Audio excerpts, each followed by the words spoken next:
Belum pernah terjadi dalam pengalaman wong bodoh seperti Bosman ini yang dalam berusaha baru memulai bisnis selama 30 tahun di tanah air tercinta, namun mendapatkan kesulitan bergerak separah ini dibatasi seperti dalam 8 tahun terakhir ini. Izin usahanya yang untuk model bisnis baru itu ajaib banget, susah. Kirain berbisnis akan menjadi sangat mudah dengan figur baru masuk menjabat. Semakin lincah, semakin kekinian, lebih melihat potensi rakyat yang dibawa ke kelas dunia. Setiap langkah terobosan akan didukung oleh regulator. Ternyata tidak sama sekali. Dukungan kemudahan berusaha belum terlihat. Tidak heran, dunia memberi level tingkat kemudahan berusaha atau ease of doing business di Indonesia adalah ranking 70 dunia. Rendah sekali, alias susah banget berbisnis dan menjalankan bisnis di Indonesia dibandingkan melakukan hal yang sama di Singapura yang ranking 2 di dunia dan ranking 1 di ASEAN. Bahkan Indonesia di ASEAN ya hanya ranking 6, jauh di bawah Singapura, Malaysia, Thailand, Vietnam. Kita sampai pada nanya, ada apa sih kalian pejabat di atas sana? Pada ngapain aja? Susah benar mendapatkan kemudahan usaha di tanah air. Apalagi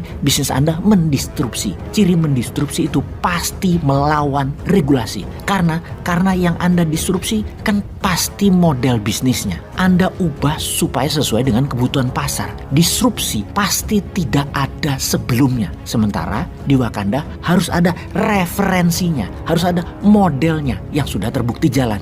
Kalau kayak begini cara berpikirnya, Google dulu nggak ada referensinya, Facebook juga nggak ada referensinya, WhatsApp juga nggak ada referensinya, Apple Pay nggak ada referensinya, PC komputer juga nggak ada referensinya, semua disruptor. Di Wakanda lain lagi, harus sama dengan yang ada pokoknya, tidak boleh beda atau bisnis model harus ikut gaya regulator dan pemahaman isi kepala pejabatnya. Di luar itu salah aja. Kita semua tahu bahwa pasar itu selalu bergeser. Maka model bisnis pasti oleh pengusaha ya digeser. Nggak boleh loh. Harus ikut peraturan yang ada sementara dunia sudah bergeser jauh. Disrupsi itu no rule. Yang penting tidak ada pihak yang dirugikan. Harga semakin murah, mutu semakin tinggi, pasar semakin kompetitif. Less for more model bisnisnya. Harga murah, mutu tinggi. Benefit sebesar-besarnya di tangan konsumen dan menguntungkan dari sisi pengusaha. Karena Bosman sangat ingin Indonesia berdaulat, maka bisnis harus mendistrupsi dunia.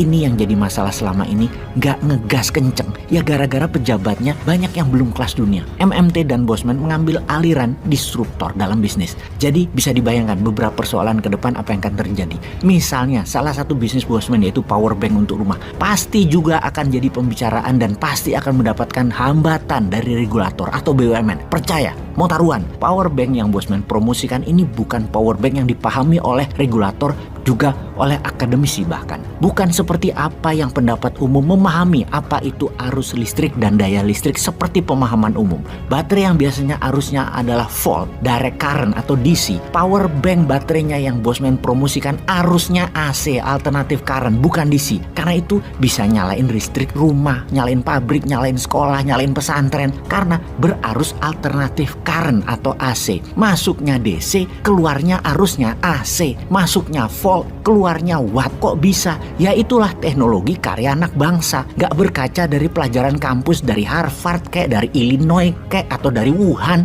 Tapi dari kaki Gunung Lawu aja ilmunya cukup. Dari ilmunya Sunan Bonang juga lebih dari cukup untuk bisa mengubah dunia. Dengan baterai keluar daya listrik DC 5000 watt. Bingung pasti regulator. Ini independent power plant mini ada di setiap rumah. Bisa-bisa PLN gak kepake tiang listriknya, transmisinya, gardunya, bahkan power plantnya, PPA purchase power agreementnya yang agreementnya dengan para oligarki, PLN bisa nggak bisa bayar. Oligarki yang sudah ngasih duit banyak buat pemenangan jabatan pilkada dan pemilu ngamuk semua pasti. Power plant listrik batu baranya milik oligarki mati semua. Tambang batu baranya nggak ada yang beli. Listrik jadi gratis, nggak bayar bulanan, hanya bayar mesin talis atau alat tabung listrik power bank doang. Jadi power bank untuk rumah pasti disemprit lagi, pasti salah lagi. Dan pokoknya Bosman ini adalah pendosa. Bosman salah, pasti disalahkan dan disemprit lagi. Mau taruhan? Oke, tak taruhin jabatan 2024 kuda.